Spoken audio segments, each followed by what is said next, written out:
Hey everybody, welcome back to another episode of Making a Difference here on Buzz TV. I'm your host, Wayne Veldsman. Today I'm excited to introduce to you Mr. Richard Tagle of the Denver Public Schools Foundation, doing some pretty amazing thing with the youth, as I think you could probably imagine. I'm going to let him tell you all about it.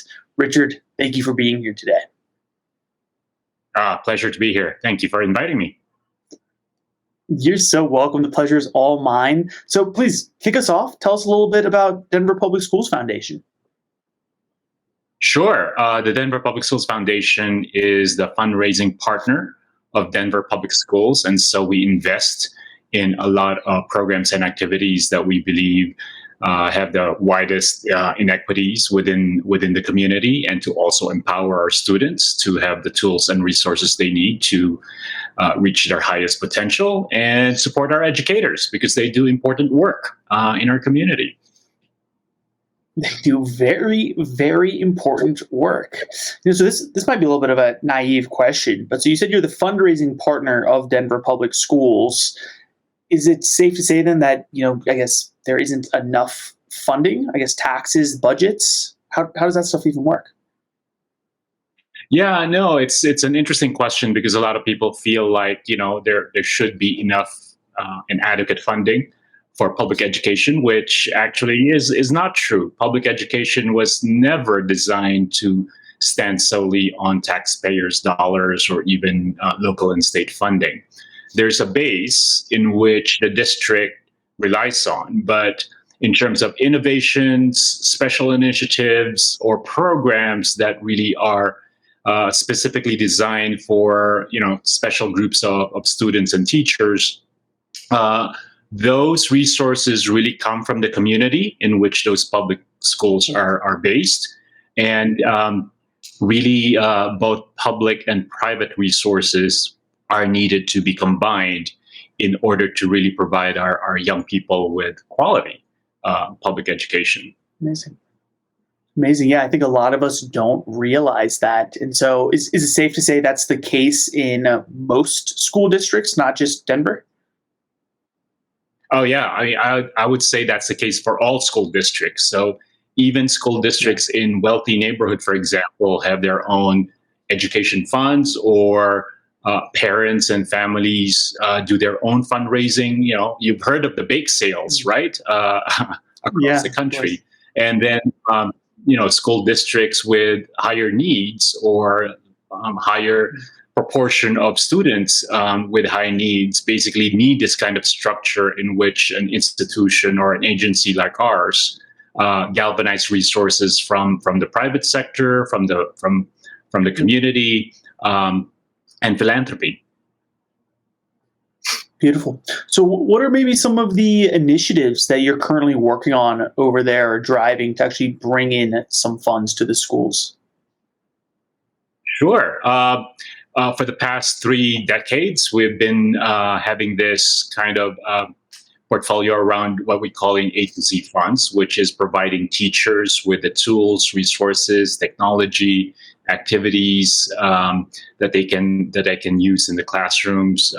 This is also to provide teachers with funds to buy special equipment, supplies, or even design a curriculum that's specific to their classrooms. So that's one piece. Another portfolio that we have is what we call the $1 Million Fund, and that is funds that are provided to schools for school-wide projects, initiatives like incorporating equity issues in social studies programs, or rearranging schedules for teachers so that in high school that caters to students with special needs, especially older students who are working during the day and can only come to school at night. So the school can use these funds to provide extra hours for teachers to teach in the evening.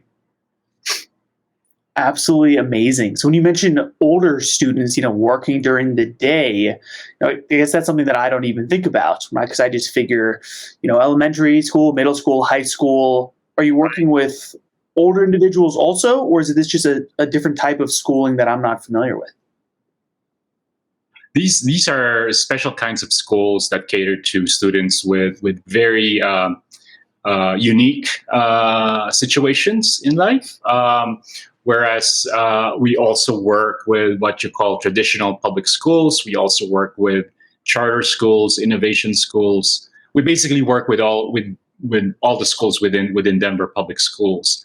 There are special schools that have been designed to meet the needs of students, older students, younger students that you don't have that kind of traditional or conventional kind of schedule.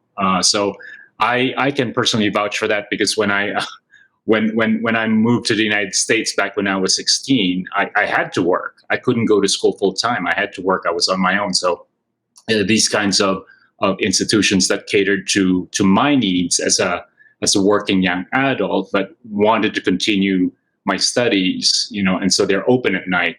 That responded to a great need of mine. Yeah. Wow, absolutely unbelievable. There's so much that goes into it that we don't realize. Richard, there's no doubt in my mind, I'm sure there's no doubt in all of the viewers' minds, that you are making a very big difference in the world. We thank you for that, and thank you so much for being on today. Thank you. And thank you for the opportunity to share our work with you. Yeah, absolutely our pleasure. To everybody else out there, thank you for being on. If you want to learn more about Richard and what's all going on over at the Denver Public Schools Foundation, visit us at iwantabuzz.com. Until next time, you've been listening to Making a Difference. We'll see you soon.